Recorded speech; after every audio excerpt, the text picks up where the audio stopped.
Drop in the chat where you're coming from. And since this is a Winding Roads into Technology session, put in the chat what industry you're coming from, whether you previously worked in that industry or you're currently working in that industry. Hi, Justine.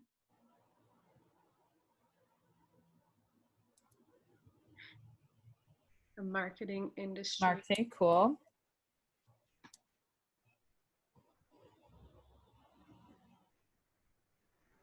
Hi, Marita. Where are you tuning in from?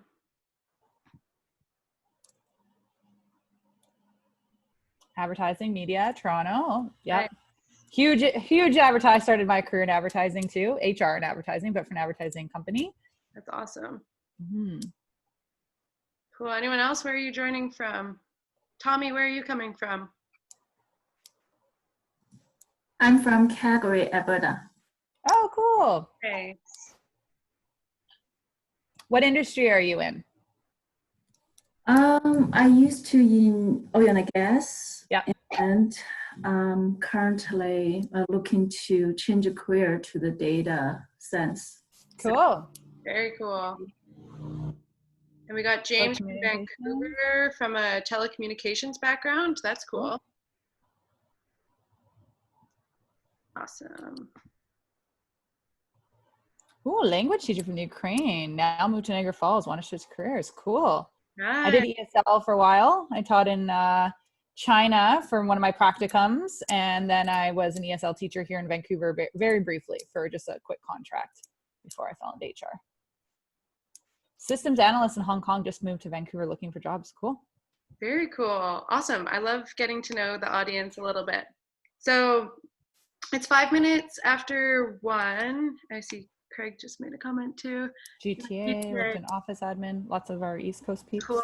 Central Canada, I guess that's not even, Toronto's not even the East Coast, but we always like the East Coast. Yeah. It's an intimate group, so hopefully we can chat a little bit more about where everyone is coming from later on, but we'll get things started here. So welcome to the second event of Lighthouse's recently launched Career Accelerator. When COVID hit, Lighthouse responded almost immediately with $500,000 in scholarships for those who had their employment impacted by the pandemic.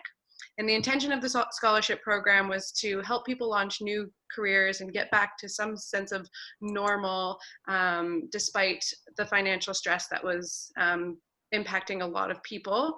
But with the career services team on Lighthouse, we had conversations about how navigating a career change isn't just a financial decision. There's a lot that goes into it. So with that, we launched the Career Accelerator, which is a free newsletter and program for anyone who's looking at exploring a career in technology. And we're doing that through workshops, resources, and events. And we're working with industry partners from on the ground in the industry to provide the most relevant resources and information and as things are moving so quickly.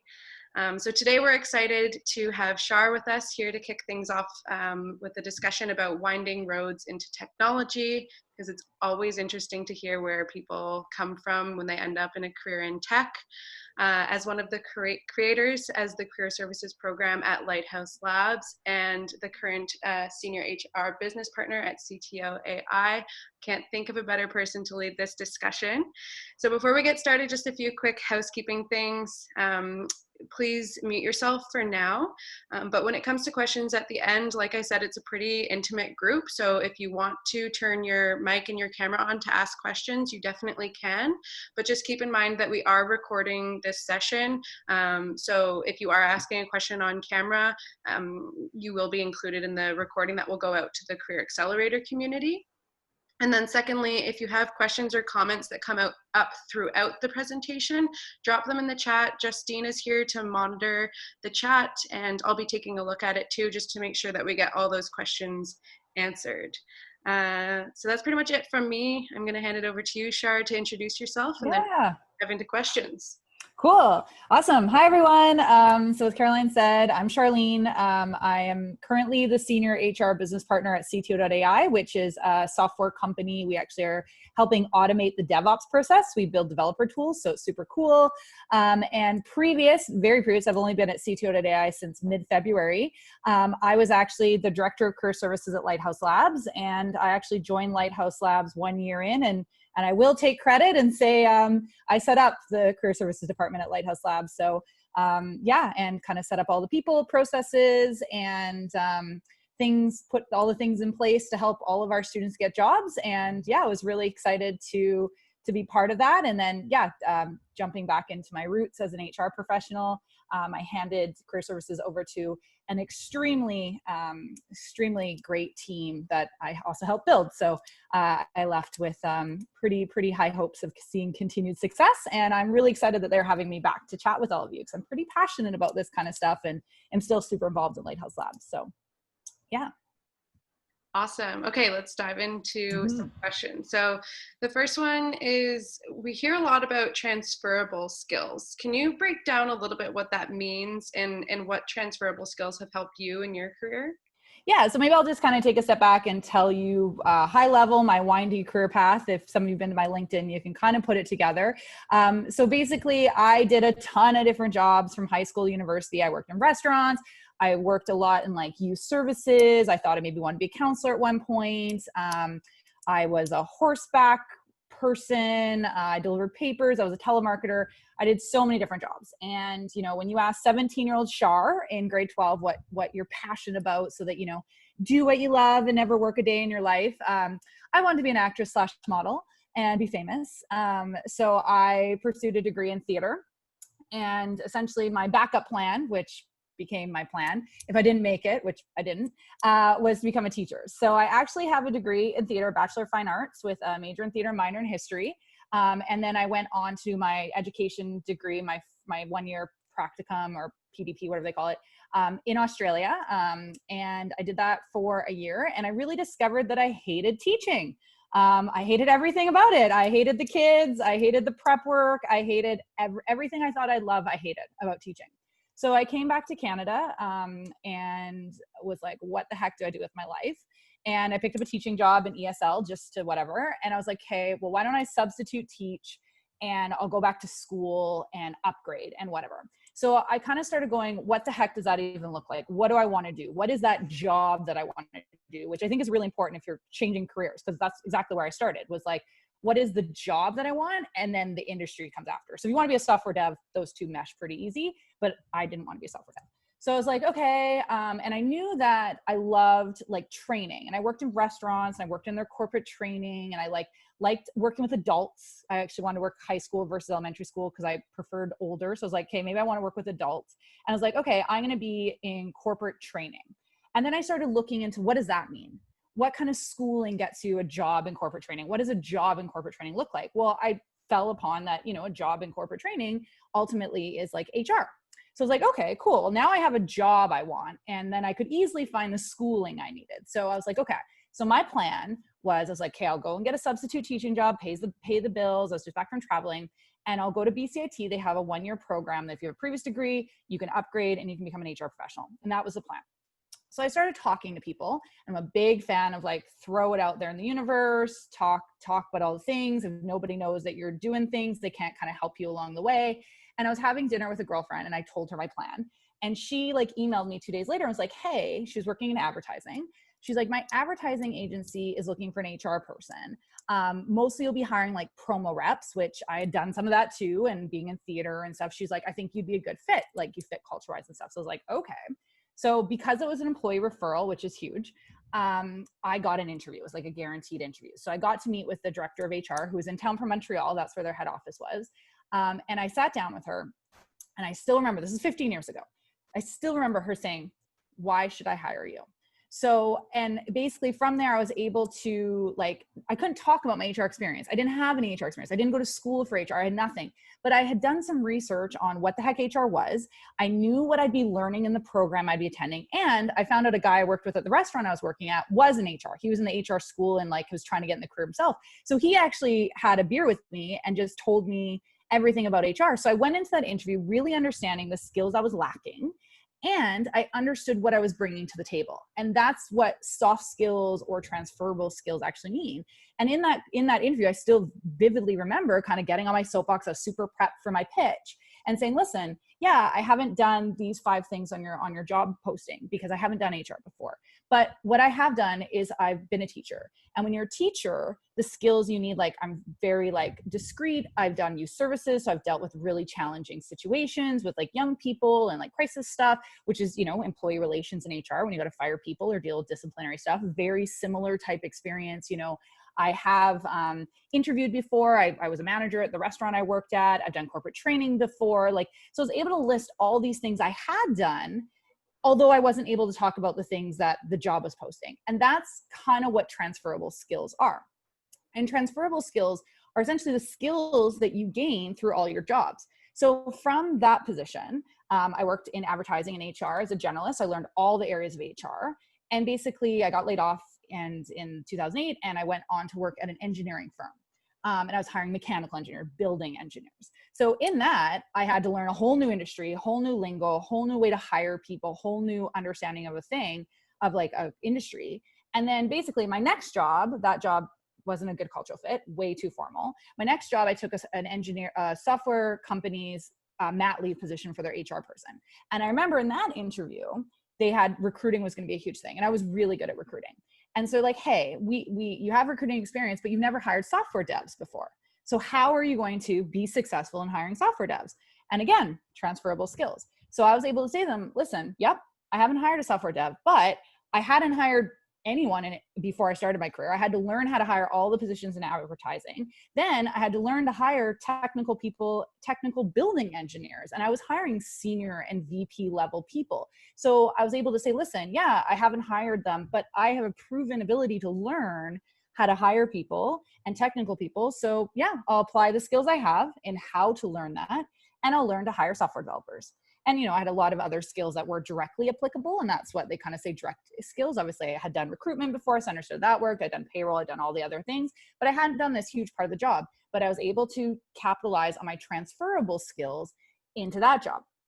And then essentially from there, I don't really even know, we only have a few minutes, so I can't tell the long story, but I fell into running a tech startup accelerator program. So again, it was like idea of like, I hadn't done that before. I didn't know anything about the world, but I was bringing with me a lot of skills regarding operations. I learned a lot about business. I started to learn about finance because my other company exposed me to that. So again, you're always collecting skills. I had this huge collection of skills. And then the next job comes, I'm like, okay, here's all the skills I have. You're looking for these skills, and I have some of them.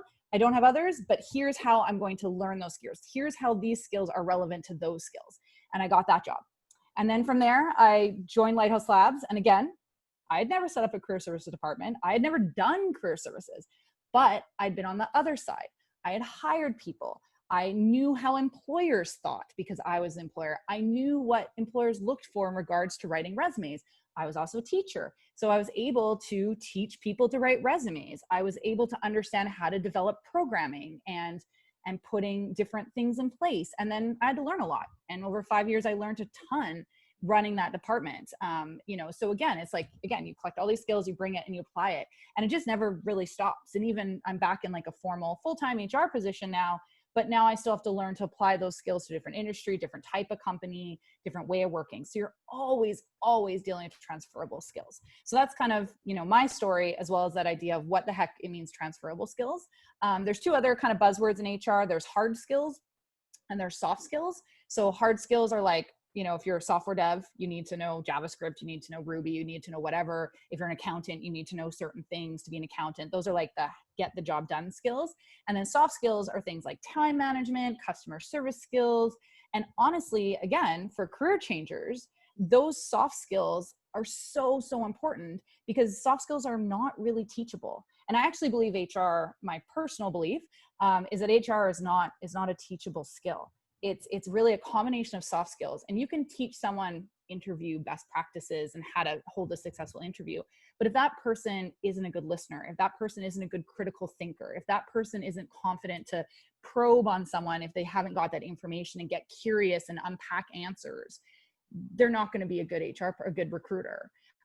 You know, same with like empathy, emotional intelligence, time management, conflict resolution, even being a manager, I really feel is an inherent soft skill. You kind of either have the capability or you don't. And those are all really powerful. And as a career changer, think of like all your transferable skills plus all the soft skills you have. You are coming to the table with such a big bag of skills to start with. And then you just have to layer on the hard skills if you're changing careers. Just like I had to layer on actually learning what the heck recruiting was. What are the nuts and bolts of it? What are the nuts and bolts of coding? What are the nuts and bolts of accounting if that's what you're changing, or marketing or social media marketing if that's what you're changing career to? Those are the hard skills. And the great news, their hard skills are totally teachable. That's the stuff you learn in school. That's why you often need education, be it self-learning, be it formal education, be it, you know, boot camps, to get the hard skills. But the good news is, especially if you have some experience in your belt, you're bringing so much to the table right on day one as a career changer. And it definitely plays to your advantage 110%. I think that's really great. Definitely distinguishing the hard skills and the soft skills, because I think people often opt out of certain jobs because they don't have the hard skills or the soft skills, and those things can always be either transferred or learned, which is really great. So you've mentioned a couple of the transferable skills that you've sort of leveraged in your interviews and in your career changes, things like being a teacher and having an ability to learn, and then some hard skills like business operations and that type of thing. What advice would you give to someone, just going off of what you were talking about earlier, what advice would you give to someone to identify what their transferable skills are? Is it just a matter of reflecting on your previous roles? What are some of the techniques that you use to identify those? Yeah, I think it's just exactly that. You can reflect on the roles. So that might be an easier way. Like the first question is what am I good at? You know, just writing that down, right? I'm good with people. It can be a starting point. And then, okay, let's like go break that down further. The other area is maybe starting with your old jobs and like literally writing down the skills you had. And don't worry about like making it very articulate. Like it could just be like, I was good at talking to the other team, right? If you just write that down, in HR speak, we call that cross-functional teams. There's just all these kind of like jargon that we use, and especially in business, that you'll learn along the way. And then also like, you know, having your skills. So just doing that reflection, and then also maybe looking at some job boards, or job postings. So if you're not really sure, look at your previous career, or even looking at the career you want, and just see some of those bullet points in a job posting might kind of spark some of those ideas. So for example, HR will say things like, you know, emotional intelligence is really important, or leads with empathy, or, you know, whatever. And if I want to kind of reverse engineer it and start with like, what job do I want? Okay, here's the bullet points. Oh, these are the skills I have. So you could do it that way too, if it's kind of a new activity for you to go internal and be self-reflective and stuff. Awesome. So on that topic of sort of people who are interested in breaking into tech from an unrelated field, what's the number one piece of advice you would give to someone who's making that transition? Yeah, so I think at the end of the day, it's giving yourself the credit.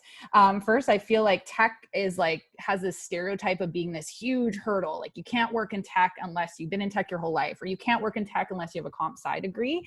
And I think it's remembering, you know, if you want to work in tech and your position, you want to be a software developer, you're going to have to learn those hard skills. And you can, you know, Lighthouse Labs, great place to learn, obviously, but there's lots of different ways to learn those hard skills. And it's pretty accessible nowadays to learn those hard skills. But students, in my experience at Lighthouse Labs, often would get caught up on, I don't have a comp sci degree, and there's another student next to me that has a comp sci degree. How am I going to get a job? How am I good enough? But it's, again, what are you bringing to the table? It's giving yourself that credit and having that confidence to know that, yeah, that person has a comp sci degree. And sure, they might be bringing other things to the table too, but it doesn't discount your bag of transferable skills that you're also bringing to the table. So I think some of it's just go for it. And then really, like, you know, and also if being a software developer isn't your thing, I would definitely say no code. I definitely learned about code. I learned how to code. I think it made me a better person to work in tech. It made me more passionate about tech. Definitely made me more employable. But it also is like, I feel like it's super important. I know enough about code and have tried to learn code on so many occasions. And I know enough to know that I don't like to learn code. I don't like the process of learning code. I don't like coding. But you know what? I can say that having done it. Where like in HR, I meet a lot of HR people in tech, and I'm like, oh, what tech stack is your company using? And they'll be like, oh, I don't know, I'm not technical. Well, you don't even need to know code to know the tech stack, but that kind of confidence and that kind of idea that tech is this big, scary, complicated thing, if you learn a little bit about code, it actually gives you the confidence to be like, oh yeah, like totally, we use LampStack or we use these technologies. And you don't have to know, like, I don't really know the nuts and bolts of what Ruby is. I wouldn't be able to look at code and be like, that's Ruby. But I know enough understanding of what code is, what that plays, how Ruby's maybe different from other code, and how it relates to the companies I work for. And just having that confidence, having been exposed to code and taken upon myself to learn a little bit, and then asking developers about things and systems and things like that. So those are the two advice I'd give for both the technical folks and the non-technical folks that just want to work in tech. Definitely. I think that's a big part of the conversation we're going to be repeatedly having in the Career Accelerator, is that tech is not some big, scary, complicated industry. Anyone can come into it, and it does just take a little bit of understanding, similar to anything, right? People don't like the unknowns. So hopefully we'll debunk some myths around what the tech industry is. So this is sort of a continuation of the last question. But as you mentioned, you had a fundamental role in building the career services program at Lighthouse. And this program works with individuals from various industries. We've had dishwashers, online poker players, grocery store clerks, everyone come in and come for a transition into a career in tech. From that experience, what did you learn about pivoting industries, and what are some specifically mental barriers that people had to overcome while making that transition? Yeah, it's kind of what I touched on. Kind of those two questions were kind of the same kind of question of that advice to switching to tech. So I think, it's just giving yourself more credit. The imposter syndrome is really, really big. So specifically, we talked about just a general shift into tech and non-technical people. And I think, again, that idea of like, oh, now I need to learn how to code is an extra kind of myth that is so, so hard to do, and it's inaccessible. And if you're not good at math, or I didn't like science, that it's just not for you. And that's not the way it is. And some of that is we as a society need to break that down. And I feel really passionate about that, because some of the reason we don't have a lot of diversity in tech, which I'm also really passionate about, is because that was the stereotype. I grew up a long time ago thinking that tech, like to be a developer, was, my friend's older, totally nerdy brother would take apart computers in his closet, and that's what he did on Saturday night. And I just never saw any part of myself in that. So I never thought to pursue tech. And, I didn't have that exposure. And I, was kind of, pre-internet being a major thing in my life. So I didn't have that exposure. And now that we do, I think it's just challenging yourself to know that that lots of people have done this before you. And that's the really cool thing about like alternative forms of education, like boot camps and Lighthouse Labs, is they've been around now for 6-7 years. Some of the ones in the States have been around for 7 or 8 years now, and people have done it. So, if all these other, 1,600, 1,700 students across Canada have gone through Lighthouse Labs, if 1,700 students have gone through Lighthouse Labs, most without any technical background, and managed to learn and then managed to jumpstart careers in tech, whether you choose to be a dev or kind of offshoot those skills into a non-technical position, it's totally doable. But that imposter syndrome is really real. And I think it's just giving yourself that grace and confidence, and just understand that it is doable if and yeah. Absolutely. I think imposter syndrome is a really important note to touch on there. So in your opinion, we talk about tech as this sort of unique industry. What is the main thing that sets tech apart from other industries? And you've worked in other industries as well. So I'd be curious to know what you think from your own experience. Yeah, I think, so first off, definitely tech is not really an industry anymore.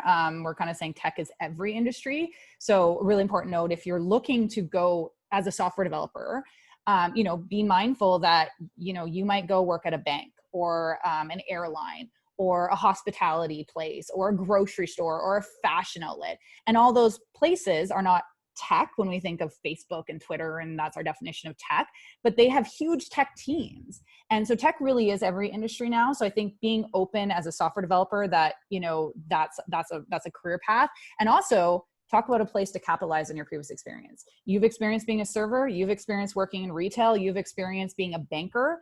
Go and work in tech on the tech team of those companies, and you're totally capitalizing on all your transferable skills and experience. And then, you know, so to kind of loop back to the original question off that side note, the tech industry, especially like someone who's not technical, or if you kind of say Facebook and Twitter and all those kind of software companies, those tech software companies, you know, some of the things I see, again, every company is different. There are absolutely very large companies that you'll have that same large company corporate experience. There's union companies. There's a lot of government work out there. If you're a government person that fits for you, you can work in government as a software developer in like the software arm of the government. That's a thing. For me, I love business. I'm super fascinated by business. And so I work kind of more in the startups, and I like to kind of work with SaaS companies and that. And I find those companies really fast paced. Technology is changing. It's also really competitive. So these businesses have to adapt and change and a lot. So you have to be really comfortable with change. You have to be comfortable with working in ambiguity. Obviously, if you're going to work for a smaller team, a little bit of comfort with kind of maybe not everything being set up and perfectly in place. Those are kind of the startup experiences, and who even knows what a startup is even more. But yeah, the good news again, tech is accessible to everyone, and no matter what you're looking for in the type of job you want and in the position you want, there's probably a job in tech, either as a technical person or not technical person, that checks those boxes for you. Yeah, I think that's great. And going off of that, is there a type of person that typically thrives in the tech industry? Or because like you're saying, it's not really an industry anymore and there's so much diversity and opportunity, is there a spot sort of for everyone in that space? Yeah, there's absolutely spots for everyone. And I think it's important to, again, it's all about when you're going to change careers, there has to be this element of self-reflection. And listen, you can hire a coach to go through this process with you, and read books and journal. And there's lots of tools out there, but there is that period of what do you want in your life, right? Like you've obviously hit a precipice where you're like, hey, what I'm doing now isn't working for me anymore. I want to look outside of, you know, my marketing job or my oil and gas job and what else is out there. So I think it's just taking that extra step and not going, I want tech because whatever assumptions you're bringing to the table that tech's for you, and understanding that tech is really for everyone. And therefore you kind of need to figure out what you want from tech.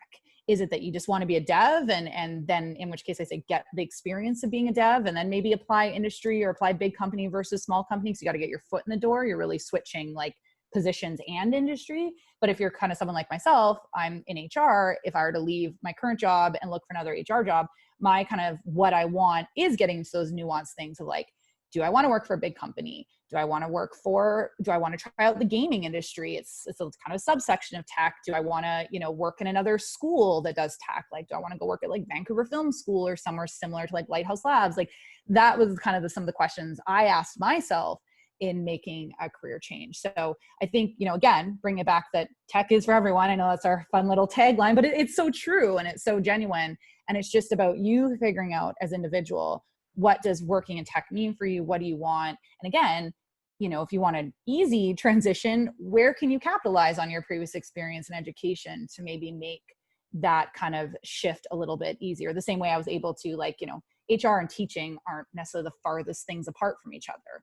And actually I went in thinking I would do corporate training, which is exactly just the non-teaching version of teaching, non-school public school system version of teaching. So it's kind of figuring all that stuff out and doing some of that self-reflection. We've touched on a couple different sort of myths about the tech industry. Is there one that has come up frequently in your career as sort of the biggest myth that you frequently hear about tech? Yeah, I mean, I think it's really that the only way to be in tech is to be a dev. And I think what I was so pleasantly surprised about in my own career path is I took the tech job because I needed a job. I freaking hated my old job. It wasn't a fit for me. And it was honestly the first job that kind of came after job hunting for a while. I was in an awkward place in my career. I only had a few years experience. It was really hard to find a job. So I like fell into tech. I was like, cool. I didn't have any assumptions about it. I was like, I'll figure this out. I got a paycheck. I got a good paycheck. Awesome. And I really just fell in love with tech. And I fell in love with a couple aspects. One, I worked for a software company and I did love how quickly things moved. It was very dynamic. Advertising was very dynamic too, but I like was not cool enough to work in advertising. It was like cool kids only. I was in my 20s. It was just like, I was like the lame HR person, just it wasn't a fit for me. But when I found tech, it was like, this is super fast paced. This company is really interesting. And I just loved the developers. I just was like, these people are so freaking smart and they're so interesting and they're so humble. You know, not like salespeople tend to not be so humble, but also they're so quirky and geeky, and I'm kind of quirky and geeky, and it was just this great place to be. And I think if I hadn't fallen into that, I don't know if I ever would have pursued tech. And after having that experience, like straight up, like if I job hunt again, I don't know if I'd leave tech. I mean, maybe I shouldn't say that because there could be a really other great industry that I'm assuming myself out of, but I would definitely lean into jobs in tech in the future. So I think there's a big misconception that you have to be a dev to work in tech and to love tech. And like, I consider myself, I work in tech. I'm like involved in tech. I don't code, but I'm involved in tech. And then I think the misconception on the developer side is that you need a comp sci degree. And that's just totally not the case anymore. Like that assumption is so at 10, 15 years ago. You don't need a comp sci degree to get your foot in the door in tech at all. It's just straight up not even true. Yeah, and I think in other technical roles as well, like there are so many other alternatives to university now that you don't necessarily need to have that post-secondary degree. So on that note, as someone who works in the HR tech space, what are some of the skills and qualities that HR managers or recruiters look for in candidates for tech companies? Yeah, for sure. So kind of coming back to those soft skills, I really see a rise in those soft skills. So maybe this is kind of touching on the previous question about what are some of those misconceptions, is that idea that being a dev means your head's down in coding every day and that you don't talk to anyone and you're this super nerdy person that's a crazy introvert. And like, those are all kind of what when I grew up, that's what I thought a dev was. That's not the way it is anymore. And like right now I'm hiring a really they're a senior person, but we have some of those like super smart introvert heads down people on our tech team. And, you know, but we push them to talk about business. Every person on our tech team knows about that we're pre-product market fit. It's a stage of business. That's really important. We talk really open about it. They're involved in those discussions about product. They have to work together. They have to work cross-functionally, which is meaning we have a product team of designers and people who are talking to our users and customer success folks that are talking to our users. The dev team has to have the communication skills and the interpersonal skills to be able to effectively talk to that person so that we can build a product that our users actually want. And so there's a lot of collaboration in being a developer. There's also a lot of creativity depending on the stage of company you're in. If you're really a creative person and you like that idea of like blank slate design, start with an older or a startup in a smaller company. There's so much room. Like we do brainstorms all the time for like new features. Cause again, we're not a fully baked product that's been out there for 10 years. We're new and we're trying new things. So there's room to be super creative and bring all of that previous experience or just your natural soft skills, if you've been a dev your whole life, to the table. Yeah, so I think those soft skills are really important. There's actually a lot of research right now about, they call it the rise of the generalist, which is what I am. I know a lot about business. I kind of put my stake in the ground when it comes to HR. That's my specialty. And business operations. That's like the thing that I'm really good at and have the most experience in. But I know about sales. I know about marketing. I know about dev. I know about project management. And that generalist knowledge base is becoming more and more important. And so right now I'm screening resumes. And quite frankly, the people who all they have is like all the tech skills, and there's nothing on their resume that's saying like, that they're interested in business, or, you know, I'm reading a resume right now, which I'm really excited about. This person has a philosophy degree and their other experience includes being a teacher, both as a dev and volunteering and like coding, but also just, I think they were a university kind of TA type thing. And that resume is more exciting to me than the person who's got more technical experience, because to me that goes, oh, wow, you used to be a teacher. You can totally break down complex problems and explain it to people. And wow, how great would it be for you to talk to our users? And how great would it for you to train other juniors that we eventually bring in our team? So those soft skills, again, which I find that people don't give themselves credit for when they're coming from different backgrounds, are, I think, getting more and more important. Now, that being said, if you are that introvert that's really stoked by that part of going heads down and just producing really great code and meticulously clean code, there's still room for you in the industry. It's not saying that's not the devs, but that's kind of what we all think devs are. So that role is never going away, but more and more businesses are complementing those folks on the team with folks that are a little bit more generalist, bring a broader understanding of business and product and experiences and soft skills to the table.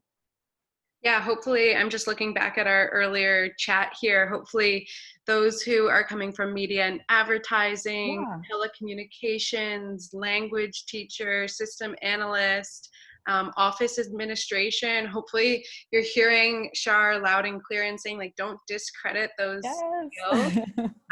And how well those will complement you as you transition into a career into technology. So I think that's awesome. And I hope you're all sitting there feeling good about your previous experience. Yeah, I do want to talk a little bit about one thing I'm seeing in the industry, what we often call hybrid roles. So more and more roles that typically weren't technical are actually becoming technical. And I know we have a few marketing and advertising folks, and that's kind of the clear one. So more and more I'm actually seeing, like, you know, we want a marketing professional or a digital marketer who also is a dev or who can also code, or we want a dev who can also like do our SEO and our digital ads. So I'm seeing a lot of combination of roles as, like I said, tech is now every industry. You need to be tech, you need to be online, you need to be mobile first as a business to compete. More and more of those kind of roles where you weren't technical are actually becoming, what I call hybrid roles. So super exciting opportunity. And actually at Lighthouse Labs, I will say that marketing straight up was probably the most common one.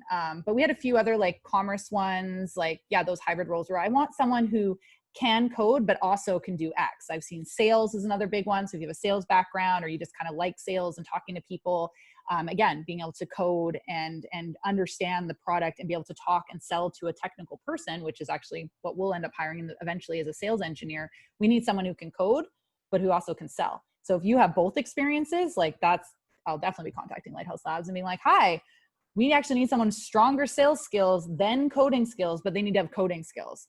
You know, do you have someone who's switched careers and is kind of interested in keeping that sales piece, keeping that skill set they developed? So there's room for that too, which is, again, really super, super exciting. Absolutely. And I think too, as the world moves remote, I've been seeing more and more demand for strong communication skills, especially because we've lost our in-person communication signals that we used to have. So being able to communicate over, like, through writing and over Zoom is so important. So I think from a lot of the backgrounds that I'm seeing in the chat, definitely don't discredit communication skills, especially if you are moving into a technical role. So I want to leave time at the end for questions from the audience. So I'm just going to ask a few more questions here. If you could give a 17-year-old Char, as you mentioned, one piece of advice, knowing what you now know, what would it be? Yeah, I think that was a lot, partly because I had $50,000 in student loan debt for a theater degree. So I often think of what someone should have told 17-year-old Char. I mean, I think I just would have done a little bit more research in regards to career changing. My whole career has been really organic and falling into it. And I'd like to say I did this big soul searching exercise to figure out what really made me happy. But in reality, I've stumbled along to find it. I found it. But I think I could have maybe streamlined things a little bit by doing a little bit more research and, you know, like challenging assumptions I had. I remember, you know, and I was 17, so I'm not gonna, you know, beat myself up too much about this. But I remember asking someone, they said, you know, we're all doing our university application forms, and someone's like, yeah, I'm gonna go to business school. And I remember going, what do you learn in business school? Like, how do you run a business? You know, like just not even understanding that was a thing. And I think that, you know, I maybe would have done a little bit more research, would have been like broaden my horizons, talk to different types of people, you know, had a little bit more diverse conversations. I kind of went pretty head on into theater. That's the people I chatted with. So it really took me a long time to find other people in the world who are doing other things. And it's been the most enriching part of my career, is like stumbling from HR into running the tech accelerator program at Grow Lab, which, if anyone doesn't know what a tech accelerator program is, I used to describe it as like, it's like Dragon's Den. Like, people pitch, we give them money, and then they're part in this like mentorship program to like make their business successful. And it was super cool. You know, and then even falling to Lighthouse Labs, like that was some of the like best career experience I got and enjoyable part of my life. So, you know, I think kind of being open and staying open and challenging assumptions and doing some of that research, I would have definitely done earlier. But all to say, maybe I wouldn't be bringing some of the experience that I bring to the table, having kind of taken a more windy road per se. So I don't think there's any regrets there, really. Yeah, that's awesome. I think probably a lot of people in the audience are going through that exploration phase right now. So that's great. I'm going to leave my last question for the very end. So I did get someone message me privately with a message. Number one, the first question is, given that all the jobs now go through an ATS system, how do you break through that?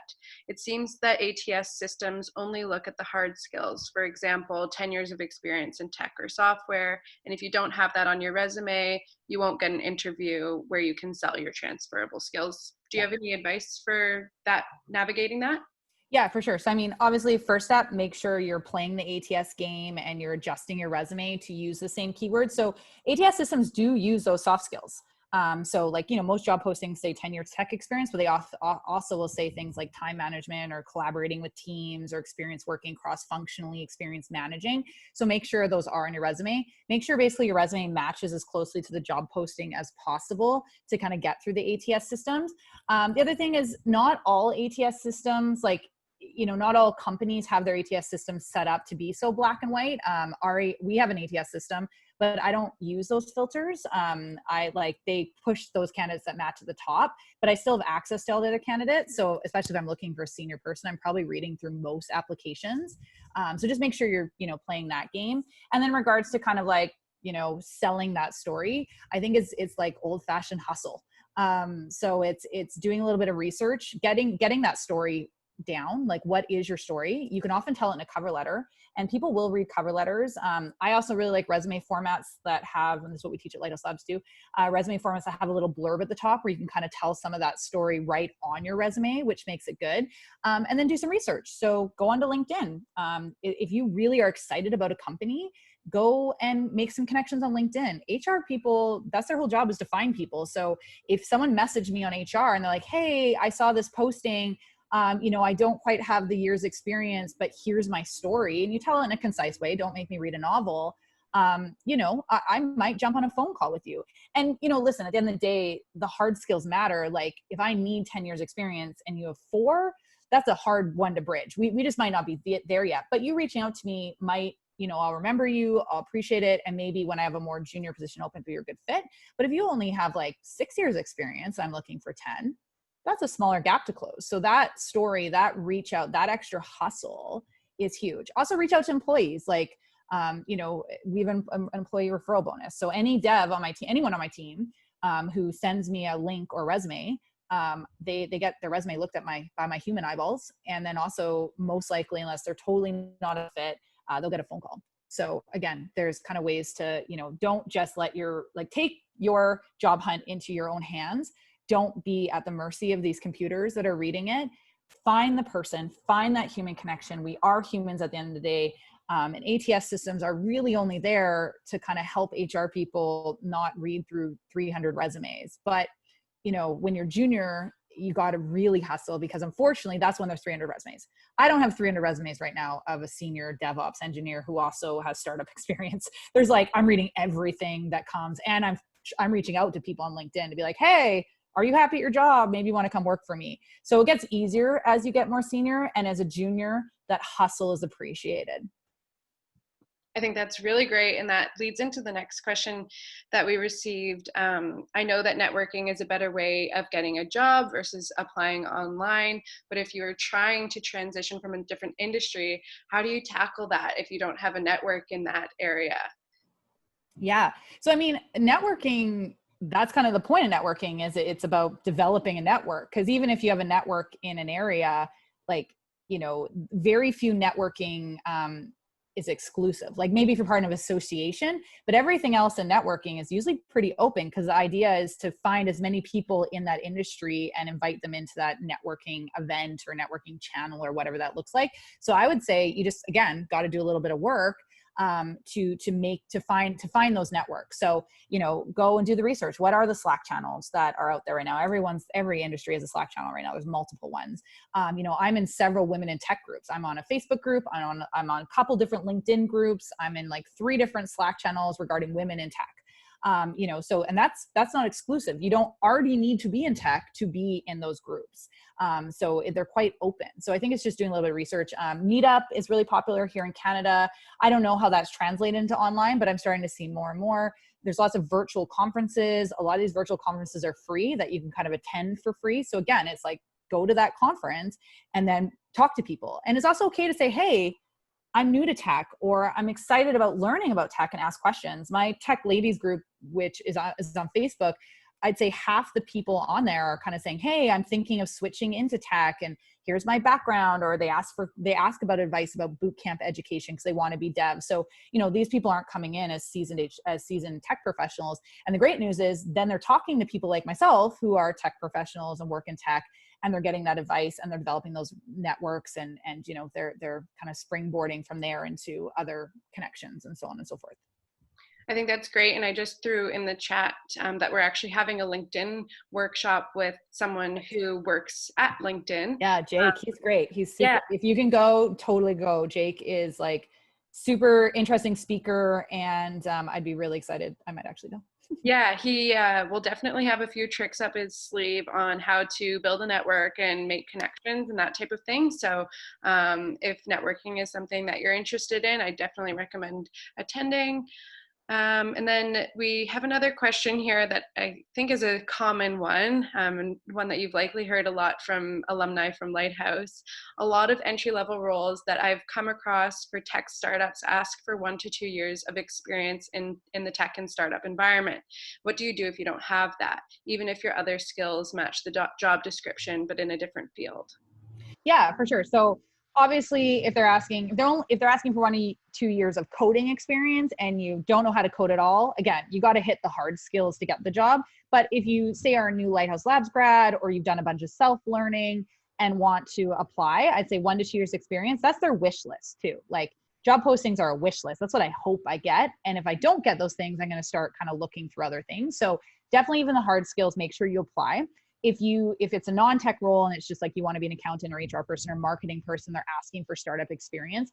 The reason they're doing that is hiring is really hard. And we only have like 3 interviews, maybe 3 to 4 hours with a person to make a very expensive business decision. So we're trying to hedge our bets on who's going to be the best fit.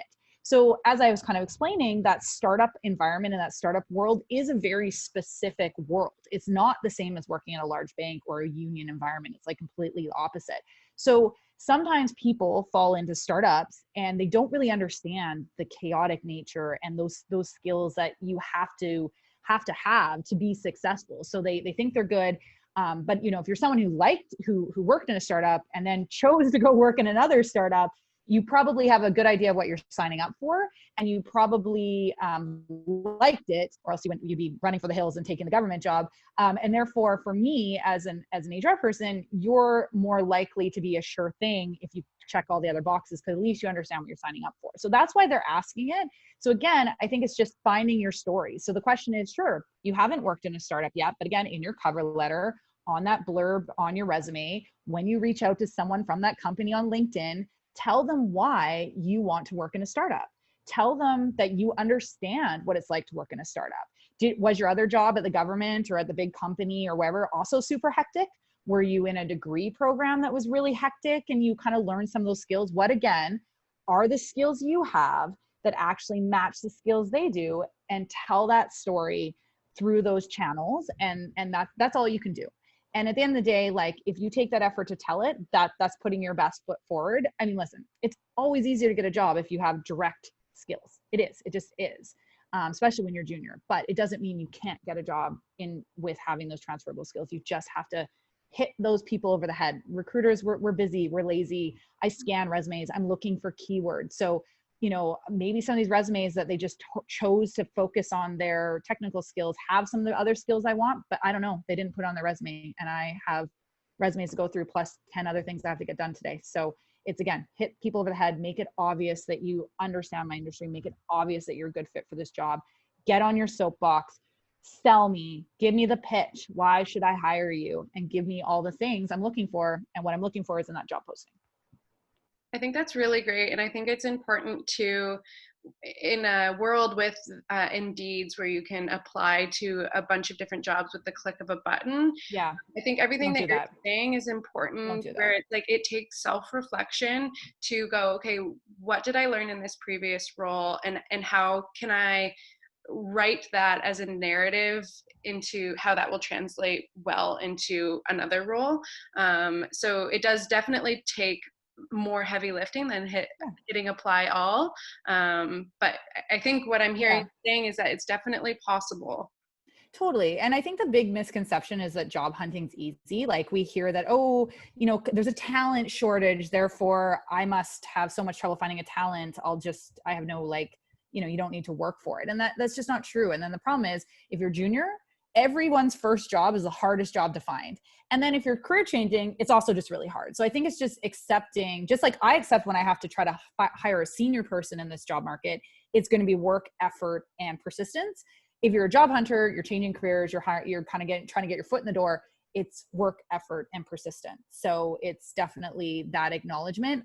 Do not waste your time hitting apply all the jobs. I don't like, no, you need to, I know it sucks. Job hunting sucks. No one, Lighthouse Labs will not sugarcoat it. I say that all the time. That was like the first thing in our presentation when students get to career services, like, we know job hunting sucks. There's no way around it. It's hard work. It sucks. And sometimes it comes down to a little bit of luck. There's also no like science or fairness. Sometimes the person who applied to one job gets the first job. And sometimes you're that person that applies to 25 jobs and you're awesome and you're doing everything right. And it just takes 25 jobs.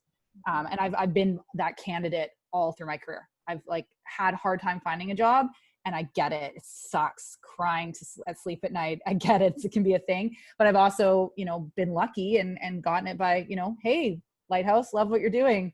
Here's my skill set. Maybe do you want to work together? We knew each other from before, but I've also had some luck in my career of being at the right place, right time, leveraging connections that I previously had to balance that out. That's awesome. And I think maybe the last question or last couple of questions, Tommy's asking, there are lots of tech jobs that require you to work in an agile environment. How do you tackle this job requirement if you're new to the tech industry and you don't have experience with agile or Scrum environments?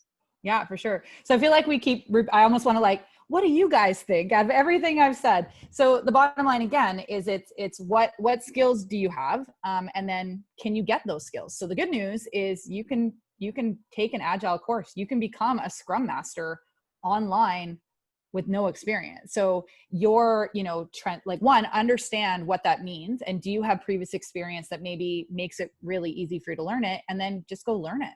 That's almost a hard skill.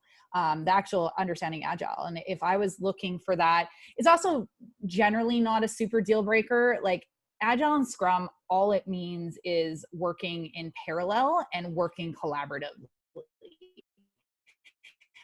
The old way of working was a term called waterfall, and you can Google these things.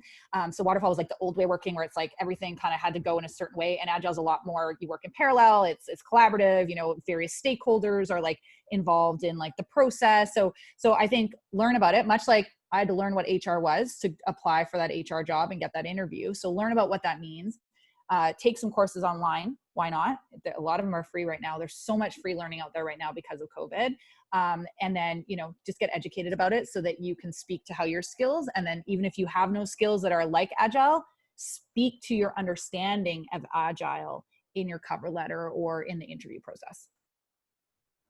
Yeah, I think, again, the transferable skills is so great. And we just got a Scrum Master Foundations course shared in the chat. That's awesome. Yeah, there's so many resources online. Definitely take advantage of those. Did anyone want to come on camera to ask a question, or are there any last minute questions to be thrown in the chat? We'll give it just a few minutes or a few seconds here. In the meantime, the last question that I have for you, Char, is, are there any book recommendations, podcasts, online courses, or skill sets that you would really recommend anyone navigating a career change focus on right now, or anything that's helped you or people in your network? Yeah. So I think it's really individual. So I think like we kind of talked about that first step. Are you going to be a software developer? Or are you going to take your, be a marketer or an accountant or HR person in tech? Those are going to be two different kind of research things. So I think it kind of just comes down to doing that research. So if you're going to be a software developer or then, learning code is important, staying up on what technologies are out there, making sure you have an active GitHub account, those kind of things, talking to other developers is really important. Joining those groups. GitHub is actually really cool for developers because it's open source. You can actually like collaborate on other people's projects. It's supposed to kind of be the social media for devs. And I think there's probably a few other platforms out there. And I think then it's just joining those networking groups we talked about, finding those Slack groups, those Facebook groups, those LinkedIn groups to kind of connect with the people who have the jobs that you want in the future. I think then, there's probably some general advice out there on how to switch careers. Some of that reflection work we talked about, there's journals you can buy. There's so much different stuff. I think it really just depends on what you're looking for. I think a quick, probably 20 minutes of Googling, you'd find most of the stuff nowadays on podcasts, I think, and resources and books. I don't think there's anything, actually, no, it would be a good person to ask. I think she's gone now. Mary at Lighthouse Labs. She actually comes from a career services background. So that was like the core of her career was career services. So she might actually have some resources. So Caroline, it might be a good thing. She probably has like those specific how to self-reflect on your career change books. Definitely. We have a couple of those events coming up in the Career Accelerator. And if you're in this event right now, then you're registered for the newsletter. So you'll get the first news of all of those events coming up. And then I just wanted to share in the chat one other event because we touched on imposter syndrome today. And we do have an imposter syndrome series. The first one is happening next week. And it's with the Director of Technology and Society at the University of Victoria. So that will be a really interesting conversation. So I hope to see some of you out there. And with that, just looking at the time, we only have 1 minute to spare. So thank you so much, Char, for coming. I think everyone probably got a lot out of that. I know I did, and it was really great to see you again. Yeah, for sure. Thanks for having me, everyone. If anyone has any questions, Caroline's pretty much got direct line to me. So if anyone's got any burning questions I didn't get to, I'm happy for her to kind of shoot me an email and find me on LinkedIn. Happy to keep the conversation going and help folks out. And hopefully, we will be hiring Lighthouse Labs alumni again in the future. So maybe some of you will be in the resume pile I get from the team one day. And good luck to everyone. Good luck on all your journeys. It's great. Awesome. Thanks, Char. Good luck, everyone. Bye. Thanks for coming.